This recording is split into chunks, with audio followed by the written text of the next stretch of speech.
संजय और रमीज इन लोग का नाम लीजिए तो आपको घर से निकाल दिया जाएगा, आपको बदनाम किया जाएगा, आपको गाली दिलवाया जाएगा, आपके ऊपर चप्पल उठा करके मारा जाएगा। बिहार का चुनावी मैदान जहां मुद्दे बदलते हैं, बयान बदलते हैं, लेकिन इस बार चर्चा का केंद्र बना है लालू परिवार का घर कलह। रोहिणी आचार्य के बयान से उठी चिंगारी अब चुनावी राजनीतिक आग में घी डाल चुकी है और इसी चिंगारी के बीच लालू यादव की 3 बेटियां राजलक्ष्मी, रागिनी और चंदा पटना से दिल्ली रवाना हो गई। परिवार की दरारें, आंतरिक नाराजगी और बाहर खुला चुनावी मैदान, इन सब ने मिलकर बिहार में एक नया सवाल खड़ा कर दिया है और जनता कहने लगी है कि अगर परिवार में ही इतनी कड़वाहट है, अगर अपनी ही बेटियों की बात ना सुनी जाए तो फिर समाज की बेटियों के सवालों और उनकी सुरक्षा पर कैसे भरोसा किया जाए।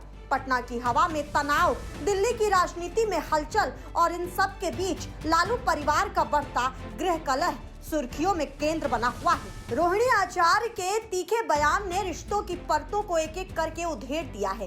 परिवार की अंदरूनी नाराजगी पहली बार इतनी खुलकर सामने आई और इसी तूफान के बीच लालू यादव की 3 बेटियां राजलक्ष्मी, रागिनी और चंदा पटना एयरपोर्ट से अचानक दिल्ली रवाना हो गई। क्या ये महज एक पारिवारिक मुलाकात है या दिल्ली में होने वाली परिवार की सबसे बड़ी सियासी जंग की आगे की कहानी? तो चलिए आज हम आपको बताते हैं इस पूरे हाई वोल्टेज ड्रामे की अंदर की क्या है सच्चाई। रोहिणी आचार्य के सोशल मीडिया बयान ने राजनीतिक गलियारों में तापमान अचानक बढ़ा दिया। शब्दों में कड़वाहट, निशाना परिवार पर और संकेत साफ कि कुछ फैसले उन्हें मंजूर नहीं। रोहिणी के बयान के कुछ ही घंटों में नहीं, मेरा कोई परिवार नहीं है। अब ये जाकर के आप संजय, रमीज, तेजस्वी यादव से पूछिए, मेरा कोई परिवार नहीं है। कोई लोग निकाला है हमको परिवार से। जब संजय और रमीज इन लोग का नाम लीजिए तो आपको घर से निकाल दिया जाएगा, आपको बदनाम किया जाएगा, आपको गाली दिलवाया जाएगा, आपके ऊपर चप्पल उठा करके मारा जाएगा। पटना से दिल्ली के लिए उड़ान भरना कई सवाल खड़े कर रहा है। सूत्र बताते हैं कि दिल्ली में रोहिणी और तेजस्वी दोनों से अहम मुलाकातें हो सकती हैं। इस मूवमेंट को आरजेडी में बदलते समीकरणों के चश्मे से भी देखा जा रहा है। चलिए अब आपको बता देते हैं रमीज और संजय कौन है जिस पर रोहिणी आचार्य ने इतना बड़ा आरोप लगाया है। बिहार में लालू परिवार और आरजेडी में जिस रमीज नेमत को लेकर घमासान छिड़ा है, उस पर उत्तर प्रदेश में हत्या और गैंगस्टर समेत 12 संगीन अपराध दर्ज हैं। रमीज नेमत यूपी के बलरामपुर का रहने वाला है। उसके खिलाफ बलरामपुर के तुलसीपुर, कौशाम्बी के कोखराज थाने में हत्या का मामला दर्ज है। साल 2021 में बलरामपुर में हुए बवाल में रमीज नेमत का नाम सामने आया था। रमीज का घर यूपी के बलरामपुर जिले में नेपाल बॉर्डर से सटा हुआ है। उत्तर प्रदेश में रमीज नेमत का रिश्ता अखिलेश यादव की समाजवादी पार्टी से भी है। रमीज और उसकी पत्नी जेबा रिजवान दोनों फिरोज हत्याकांड में जेल की हवा भी खा चुके हैं। रमीज के ससुर रिजवान जहीर समाजवादी पार्टी के सांसद रह चुके हैं और बताया जा रहा है कि उनके रसूख की वजह से ही रमीज हत्या का आरोपी होने के बावजूद जेल से छूट गया था। लेकिन रिजवान जहीर अभी भी फिरोज हत्याकांड में जेल में बंद है। उसने पहले यूपी की राजनीति में जगह बनाने की कोशिश की थी, लेकिन नाकाम रहने पर संजय यादव की मदद से बिहार में तेजस्वी यादव की टीम में शामिल हो गया। संजय यादव की पहचान आज तेजस्वी यादव के राजनीतिक सलाहकार के रूप में है। वो हरियाणा के रहने वाले हैं और दोनों की मुलाकात तेजस्वी के दिल्ली रहने के दौरान हुई थी। जब चारा घोटाला मामले में लालू यादव को जेल हुई, तब तेजस्वी यादव क्रिकेट छोड़कर पार्टी और परिवार संभालने के लिए पटना पहुंच गए थे। तेजस्वी अपने साथ संजय यादव को भी ले गए, जो आज आरजेडी का सबसे अहम चेहरा बन गए हैं। चलिए अब आपको बताते हैं रोहिणी और तेजस्वी में आखिर बहस क्यों हुई। सूत्रों की माने तो रोहिणी के साथ तेजस्वी की बहस हुई है। रोहिणी ने हार की समीक्षा और जिम्मेदारी की बात कही। इसी दौरान तेजस्वी ने ये भी कहा कि संजय यादव को लेकर पार्टी के कार्यकर्ताओं के विरोध का जवाब हमें देना चाहिए। इस पर तेजस्वी से रोहिणी की बहस हो गई। तब तेजस्वी ने रोहिणी से कहा कि तुम्हारे ही कारण चुनाव हार गए, तुम्हारा हाय लग गया हम लोगों को। इसी बहस के दौरान गुस्से में तेजस्वी ने बड़ी बहन रोहिणी की तरफ चप्पल भी फेंकी और गालियां भी दी। चुनाव की घोषणा से पहले रोहिणी के नाराज होकर सिंगापुर लौटने के बाद राघोपुर में चुनाव प्रचार के लिए खुद तेजस्वी ने रोहिणी को बुलाया था। यूं तो लालू परिवार की राजनीति में उतार चढ़ाव हमेशा रहे, लेकिन इस बार मामला निजी भी है और राजनीतिक भी। परिवार के भीतर मतभेद का असर आरजेडी की रणनीति पर दिखाई देने लगा है। तेजस्वी कैंप और रोहिणी के तेवरों के बीच फैसले की जमीन बिल्कुल गर्म है, तो वहीं परिवार के बाकी सदस्य भी राजधानी में मौजूद। इशारा साफ है, ये मामला अब सिर्फ परिवार का नहीं, पूरा राजनीतिक असर डालने वाला है। कब मची लालू परिवार में खलबली। साल 2017 में पहली बार पड़ी दरार। जी हाँ, दरार लालू प्रसाद यादव के परिवार में सियासत के उत्तराधिकारी का सवाल हमेशा से चर्चा का विषय रहा है।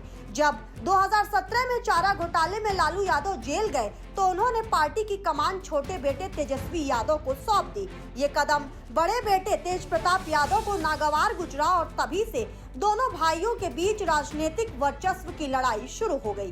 तेज प्रताप कई बार खुद को लालू प्रसाद का असली वारिस बता चुके हैं। तेज प्रताप ने 2018-2019 में किया विद्रोह। पारिवारिक कलह ने 2018 में नया मोड़ लिया, जब तेज प्रताप ने शादी के 5 महीने बाद ही पत्नी ऐश्वर्या राय से तलाक की अर्जी दी। उन्होंने सार्वजनिक तौर पर आरोप लगाया कि परिवार उनकी बात नहीं सुनता और घुट-घुट कर जीने से कोई फायदा नहीं। इसके बाद 2019 लोकसभा चुनाव से पहले तेज प्रताप ने आरजेडी से इस्तीफा देकर लालू राबड़ी मोर्चा बनाया और अपनी पसंद के उम्मीदवार को टिकट ना मिलने पर जहानाबाद सीट से चंद्र प्रकाश को निर्दलीय उम्मीदवार के तौर पर मैदान में उतार दिया, जिससे आरजेडी उम्मीदवार मात्र 1751 वोट से हार गए। इसी साल राबड़ी देवी ऐश्वर्या राय विवाद भी हुआ। ऐश्वर्या राय अचानक राबड़ी आवास से रोती हुई निकली और बाद में सास राबड़ी देवी और ननद निशा भारती मुझे प्रताड़ित करते हैं, ऐसा उन्होंने कहा। तब ऐश्वर्या ने कहा था कि मुझे खाना तक नहीं दिया जाता, किचन में जाने नहीं देते, खाना मायके से आता है। ये घटना पूरे परिवार की खुली कलह का प्रतीक बन गया। 2022 और 2023 में तेज प्रताप ने कई बार दावा किया कि उन्हें राजनीतिक रूप से हाशिए पर धकेला जा रहा है। उन्होंने तेजस्वी के सहयोगी संजय यादव पर अपने खिलाफ साजिश रचने और उन्हें जयचंद कहकर निशाना साधा। मई 2025 में तेज प्रताप के फेसबुक पोस्ट में एक महिला अनुष्का यादव के साथ 12 साल के रिश्ते का दावा करने पर लालू यादव ने इसे गैर जिम्मेदार व्यवहार बताते हुए उन्हें 6 साल के लिए आरजेडी और परिवार से निष्कासित कर दिया और पारिवारिक रिश्ते भी तोड़ दिए। तेज प्रताप ने इसका पूरा ठीकरा तेजस्वी के सबसे करीबी सहयोगी संजय यादव पर फोड़ा और उन्हें जयचंद कहा। बिहार की राजनीति में मुद्दे कभी अकेले नहीं चलते, वो माहौल बनाते हैं, हवा बदलते हैं और वोट की दिशा तय करते हैं। लालू परिवार का ये विवाद अब सिर्फ परिवार की बात नहीं, ये बिहार चुनाव का बड़ा मुद्दा भी बन गया था। जनता ने खुलकर कहा कि जब अपनों की ही बात नहीं सुनी जाती, जब अपनी ही बेटियां नाराज होकर बोलने लगती हैं, तो समाज की बेटियों की आवाज कौन सुनेगा? इसी सवाल ने चुनाव के मंच और गर्म कर दिए थे। पटना में उठी हलचलें दिल्ली तक बैठती बैठकें और जनता के इस नए सवाल ने पूरे बिहार चुनाव को एक अलग मोड़ लाकर खड़ा कर दिया। शायद यही कारण है कि एनडीए को प्रचंड बहुमत भी मिला। पटना में उठी चिंगारी अब दिल्ली की राजनीतिक हवा को गर्म कर चुकी है। तीनों बहनों की ये यात्रा सिर्फ पारिवारिक नहीं, ये है लालू परिवार की एकता पर उठते सवाल का जवाब खोजने की कोशिश। रोहिणी के बयान की तल्खी, तेजस्वी की चुप्पी और दिल्ली में बढ़ती हलचल, आने वाले दिनों में एक बड़ा फैसला होने वाला है। यह गृह कलह अब न पटना तक सीमित है न परिवार तक। इसका सीधा असर आरजेडी के भविष्य, उसकी नेतृत्व संरचना और आने वाले राजनीतिक समीकरणों पर पड़ेगा। तूफान अभी थमा नहीं, लेकिन इसका अगला झोंका दिल्ली में तय होगा। यही है इस वक्त की सबसे बड़ी कहानी कि लालू परिवार का दंगल अब मीडिया के सामने आ चुका है।